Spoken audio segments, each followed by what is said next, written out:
Welcome back, Defenders. Today's video I want to start by highlighting the asymmetry in reporting bad news for Russia and Ukraine. Because Ukraine is still an open society in which Western journalists can come into the country and report the events of the day, we're just going to hear a lot more bad news for Ukraine than bad news for Russia.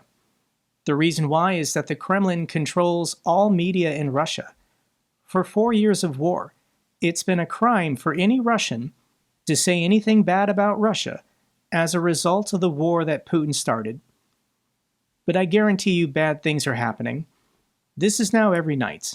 Ukraine is now launching dozens, if not more than 100 drones and missiles into Russia every night. And we're just not going to hear about 95% of these successful strikes. Yes, Russia is shooting a lot of these down, but Ukraine is hitting military targets inside Russia. And unless a Russian soldier is dumb enough to take a picture or video, we're just not going to hear about it. We're not going to see it. That's what the Kremlin wants. But this is being reported by Russian military bloggers. This is Rybar. These are successful drone and missile attacks against high-value targets inside Russian-controlled territory. Thankfully, the big ones we're going to continue hearing about. Established news agencies like Reuters will have sources working at these facilities. We can get confirmation. But the Kremlin is never going to publicly talk about this or even explain it to their own people. But this is what happened to Russia in the last 2 days. Ukrainian robot boats hit Russian Black Sea oil terminal. It was a follow-up strike to a damaging attack hitting Tuapse 10 days ago. There are unconfirmed reports Ukraine also launched its Big Flamingo cruise missile at the port. Here's the video from a distance showing the port once again on fire, and somebody on the beach just happened to be in the right place at the right time and was generous enough to upload this online of, I think, a missile strike.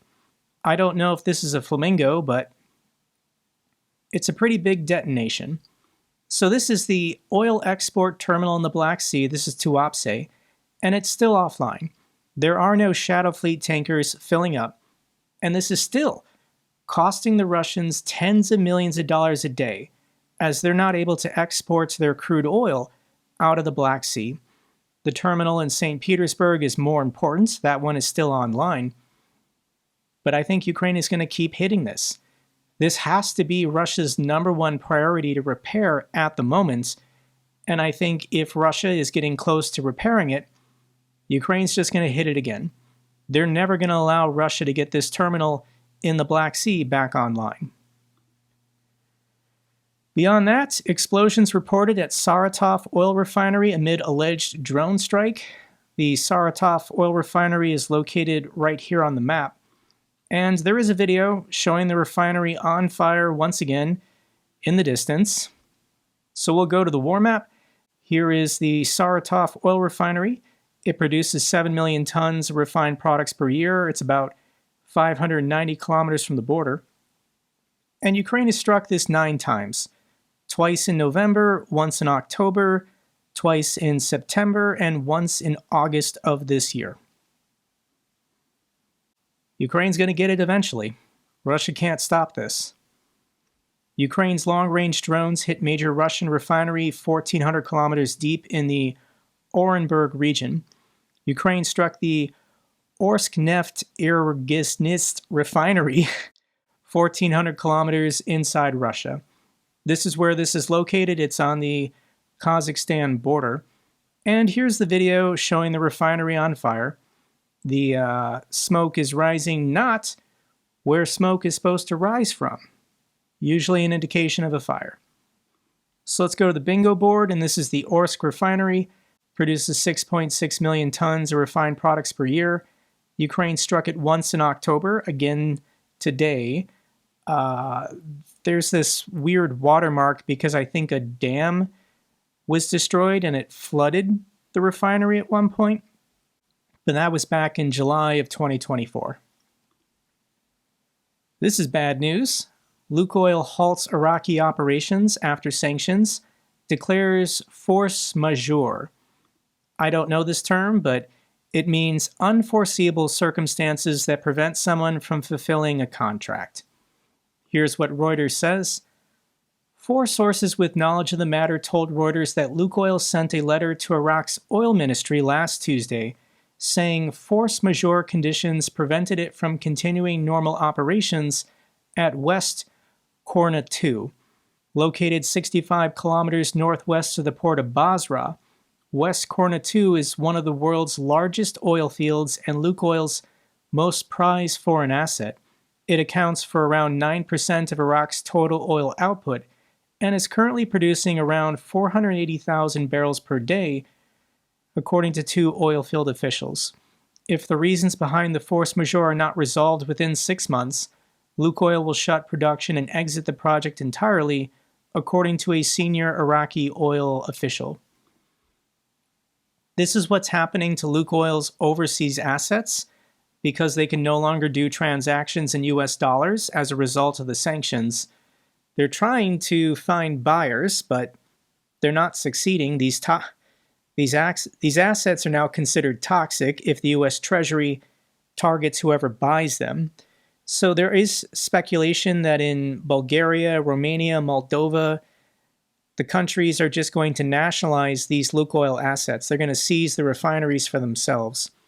I think this is also what's going to happen in Iraq, but Iraq more or less is like a proxy state of Iran. Iran can't step in and buy these facilities because Iran is also sanctioned. I think Iraq, at the end of the day, is just going to seize it for themselves. I don't even think they're going to pay the Russians anything, so this is pretty bad for Lukoil. Putin's African naval dream sinks. Sudan war halts Russia's Red Sea base.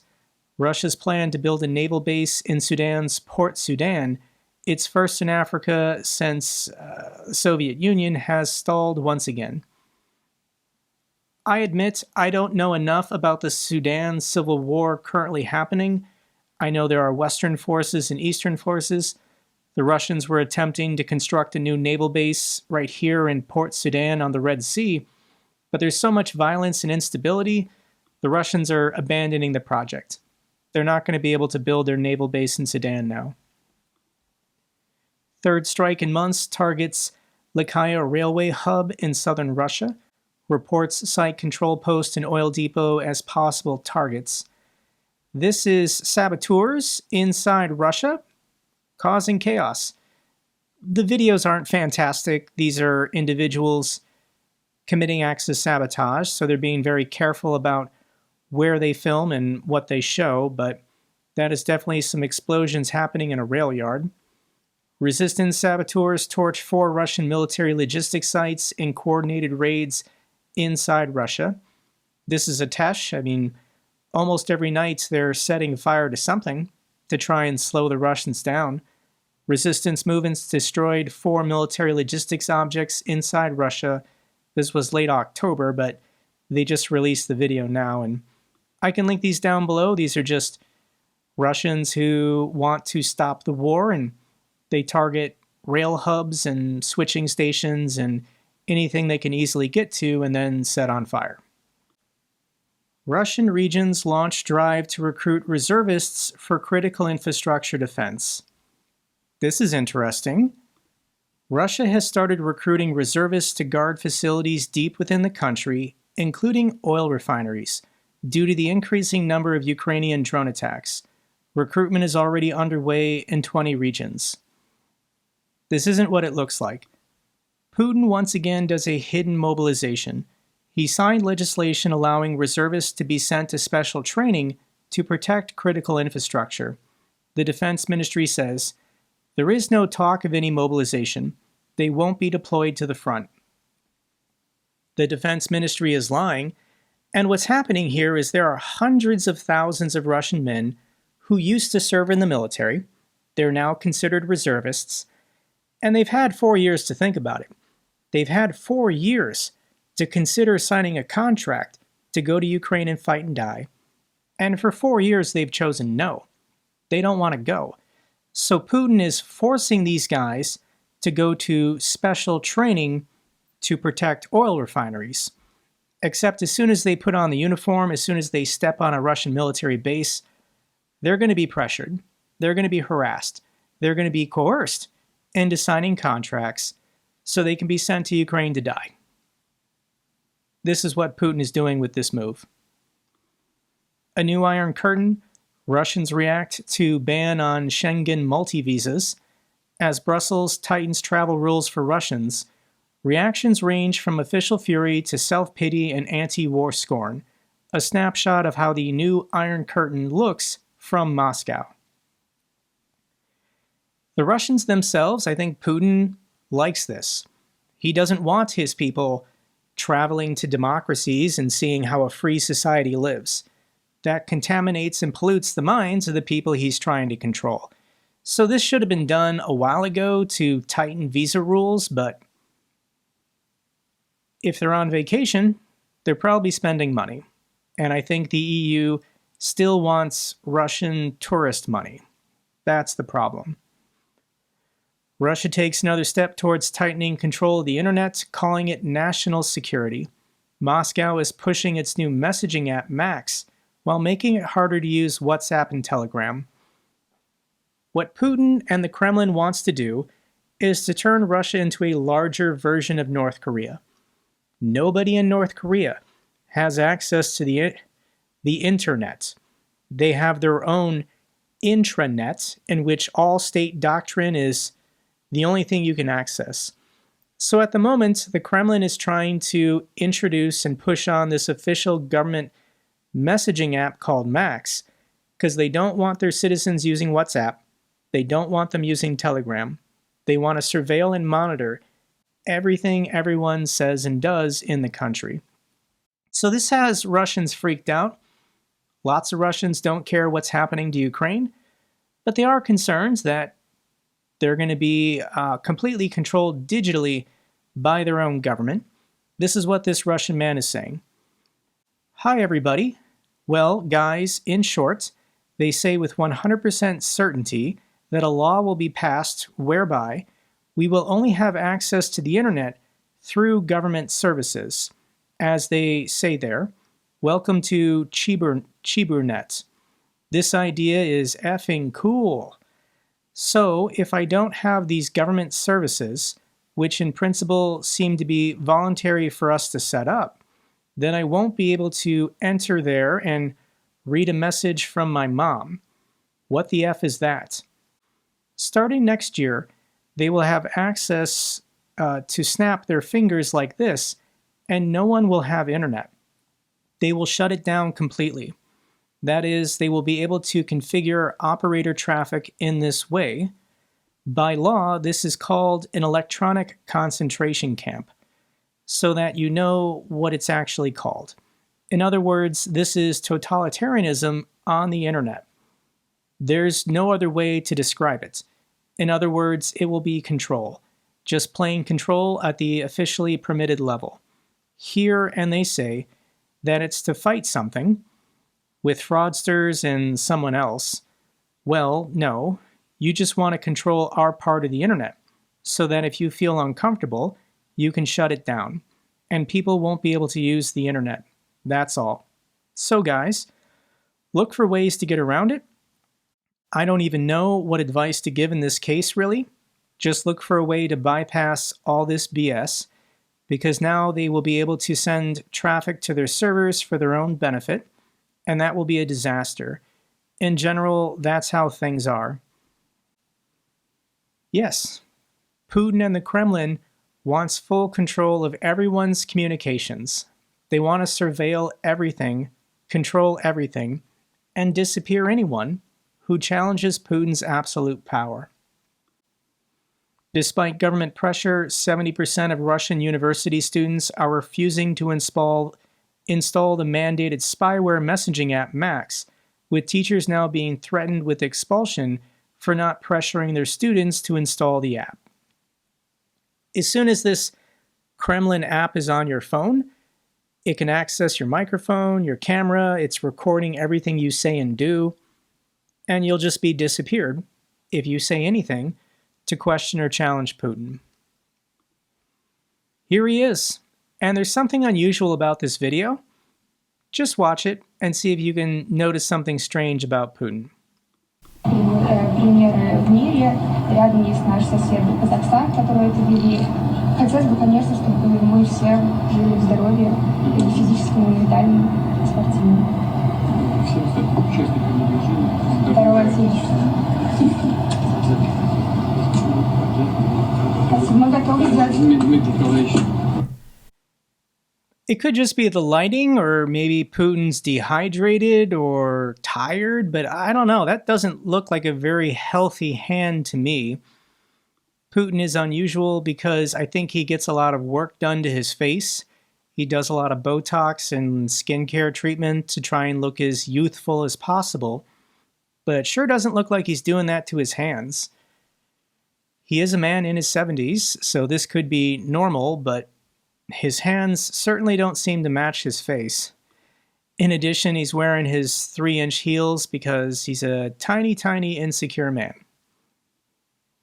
who kills a lot of people. He's a terrible human being. Let's get to the bad news for Ukraine. Renewable energy facilities struck by Russian drones amid escalating energy assaults. The Russians have been going after any energy production facilities in Ukraine, and this is a cutting-edge renewable biomass facility. The Russians decide to blow it up because they're just destroying everything.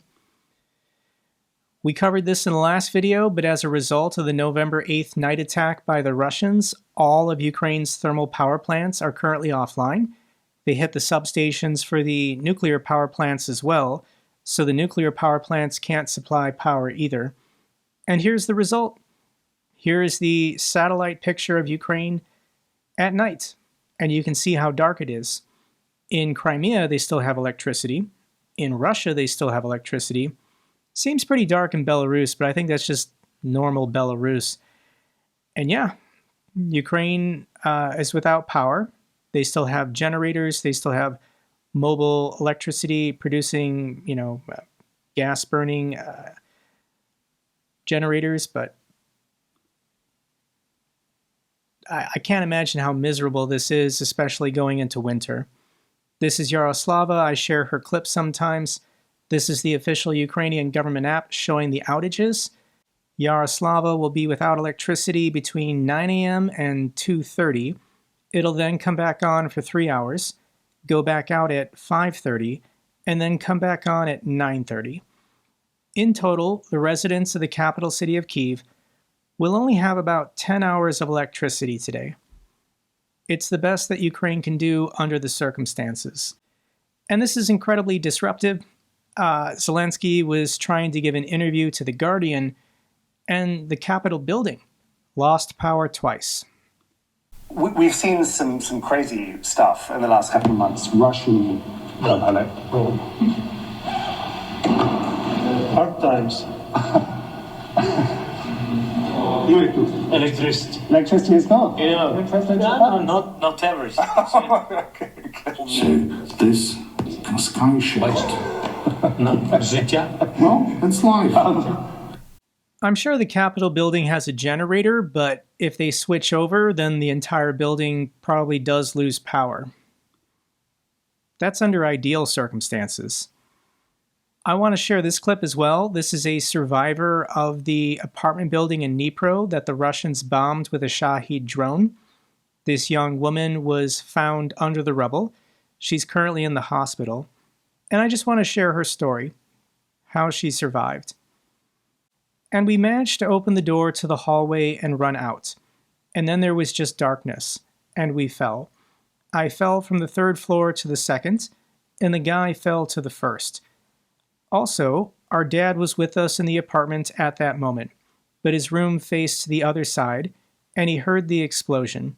There was no light either, just darkness. He ran into the hallway to see how we were, and he also fell through. He didn't see what was there, that there was no floor. He tried to find me, but I was completely pinned down, even my head, so I tried to shout to him. He found me and started digging my head out. He dug me out about halfway, And on my legs, there were 2 slabs, and there were 4 men there. Unfortunately, they couldn't lift them. We waited for them to arrive and cut them apart. I couldn't figure out how much concrete was lying on top of me. I thought they just wouldn't dig me out. So it turns out I ran into the hallway with my phone, and all of that buried me, but I couldn't move at all. So I moved my foot a bit, but the more I did, the more I felt crushed. She was lucky to survive. But this is what every Ukrainian has to do almost every night. Let me share this clip of a 2-year-old who understands the drill. In the evenings, when the air raid sirens go off, he has to move his little floor mat into the hallway because it's just a little bit safer for him. The Russians are targeting apartment buildings. They're indiscriminately killing families, women and children. And this boy, who's only 2 years old, this is his entire life. Every night that he's been alive, this is what he and his family have to do for fear of being murdered by the Russians. Here is a thought from Kate from Kharkiv. I want to share this. The impact of Russia's bombing campaigns and the resulting blackouts isn't just physical. It's a constant state of high alert anxiety and anger. The physical hardship is secondary. The true horror of the blackouts is isolation. It severs our connection to the news and, most terrifyingly, to our loved ones on the battlefield and near the front lines. That disconnection is the worst part to me. And yet, I can't fathom the mindset that believes this will break us. The idea that we would, out of depression and cold, simply surrender to the nation that is bombing us, that murdered our friends in their homes with missiles and bombs, that has dug mass graves for our people, that drowned our people in the flood, that had torture chambers for children, that abducts children, is an absolute absurdity. There is no logic in it at all. Ukrainians aren't surrendering. Here's a video that went viral. This is an elderly Ukrainian woman at the local post office using a flashlight to pick out her seeds for next year's planting. She's just carrying on her life. Despite the bombings and the missile attacks and everything that's going on, she's still picking out her seeds for next year's planting. Under heavy fog, Russia presses into Pokrovsk. Ukraine says 300 troops enter the city. This is the video that went viral, and it's very foggy. This is the best time for troops to rotate and move, either when it's raining or it's very foggy, because thermal imagers and FPV drones can't find you. So this was a foggy morning in southern Pokrovsk, and this is the Russian military rolling into town. Let's watch the video.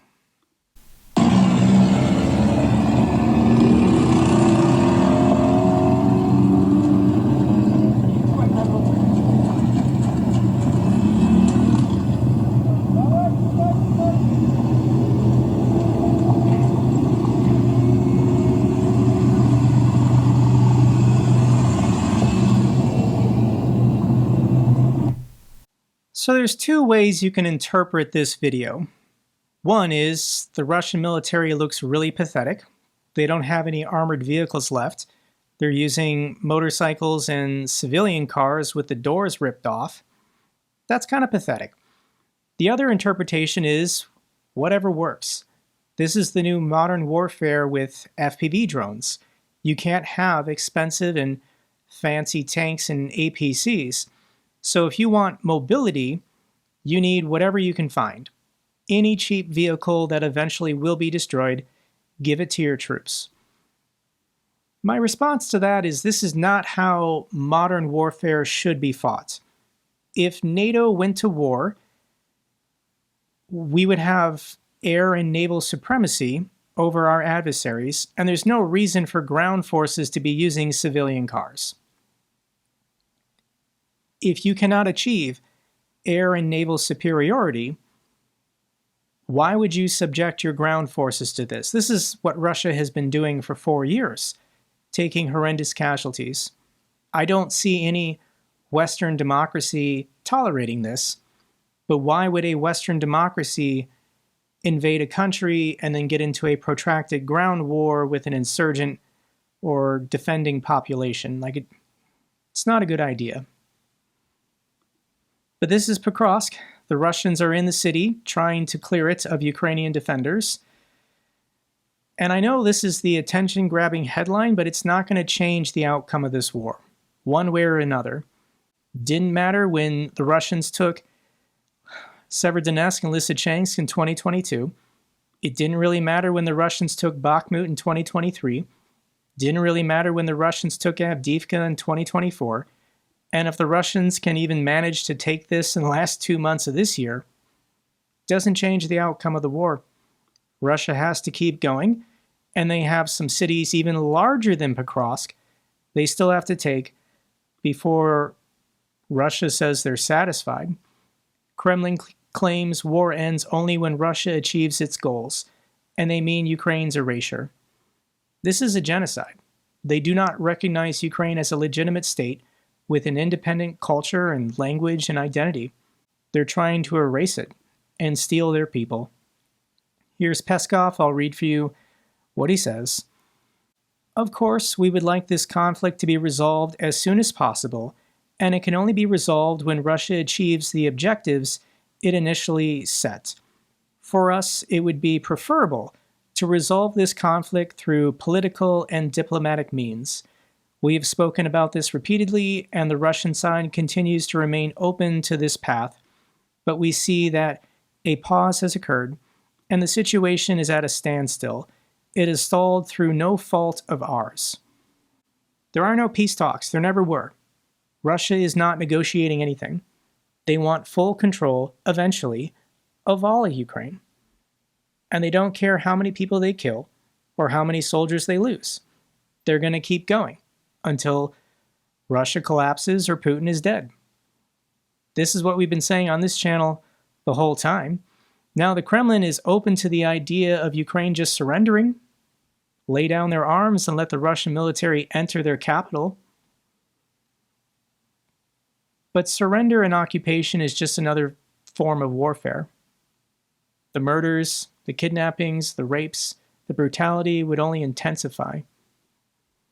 I don't think Russia would be very benevolent if Ukraine surrendered. People are getting it. Washington freezes Russia talks on diplomatic normalization. When Trump came into office, he was all excited about Arctic trading routes and an aluminum deal, and we were going to have exhibition hockey games between Russia and the United States. Direct flights between Moscow and Washington, D.C. were going to resume. All of these great things. But those were all carrots. If the Russians just agreed to stop killing people, and Russia's final answer is no.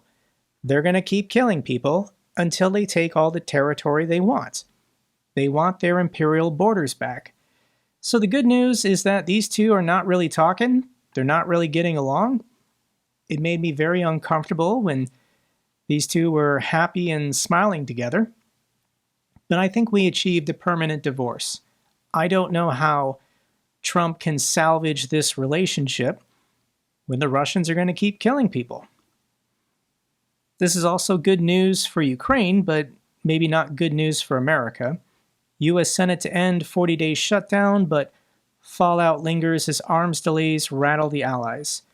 Because the U.S. government was shut down, there were agencies that couldn't approve things, so there was about $5 billion worth of weapons exports that were not moving. These are weapons exports the Europeans paid for, much of it going to Ukraine. But because of the dysfunction of my government, things weren't moving, but the log jam has been cleared. The U.S. government is funded and now reopened. This is also a piece of good news I want to mention. Gift for Putin. Czech public raises money for one Flamingo cruise missile. This is just ordinary citizens in the Czech Republic. They fundraised $756,000 to purchase a single Flamingo cruise missile The company Firepoint said they will accept the money and they'll deliver 2 cruise missiles for Ukraine to be nice. But thank you so much to the fantastic people who donated in the Czech Republic. Speaking of donations, this is where our channel fundraiser is currently at, $991,737 from 9,529 individual donors. Thank you so much, everyone who continues watching these videos, continues remaining informed, staying engaged, and if you can, donating. We're going to go over $1 million today. Thank you so much. I'll put the link down below and also the launch video if you haven't seen it. Getting these trucks and knowing the world still cares. It means a lot to these Ukrainian defenders. This is worth mentioning, but today is the 3rd anniversary of the liberation of the city of Kherson. I made that video here on YouTube 3 years ago. I remember how ecstatic and excited I was for the residents of Kherson to finally be free. But unfortunately, in the last year, human safari, the hunting of individuals, the indiscriminate shelling of the city, it's not safe to remain in the city for anyone. President Zelensky, for the 3rd anniversary, went down to Kherson to visit civilians, try and raise awareness and give hope to the city. And I want to share for you his video visiting a school. Once again, this is an underground school, but there are still lots of children remaining in the city of Kherson. And this is where they go to school every day. Діти навчаються, розвиваються і взагалі живуть. Привіт! Вітайте! Як справи? Чим займаєтесь? Що малюєте? Я бачу, що малювання. Що саме малюєте? Малюємо на день звільнення Херсону. Так, правильно. Зрозуміло. Доброго дня. Наближаємо в укриття. Надало укриття, ремонтні роботи, які там. Тобто ми хочемо, у нас є можливість робити там комп'ютерний, робототехніку, але це вже буде в новому просторі. Вже це. Володимир.